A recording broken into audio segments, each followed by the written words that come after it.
Gadim zamanna bir baý adam bolupdyr. On görmekli aýal bar eken.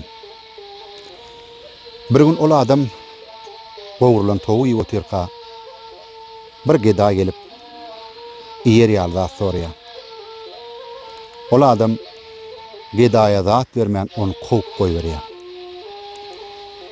Şondan köp wagt geçmän baý adam garyp düşýär.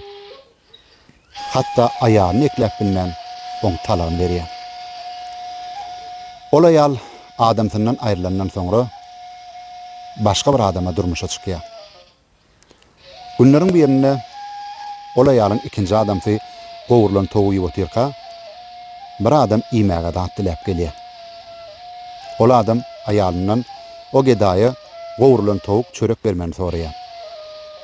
Ol aýal adamsynyň diýen zatlaryny gedaýa berenne on birinji adamsyny tanýar. Ol aýal bir wagtky bolup geçen wakany ikinji adamsyna gurrun berýär.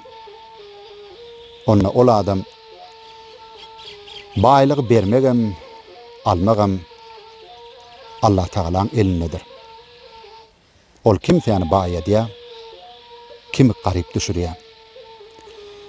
Şol bir wagt dilek bilen siziň öýüňize gelen gedaý mennim. Berilen nigmata şükür etmeýän adamy Allah Taala beren nigmatyndan jyda düşürýändir diýär.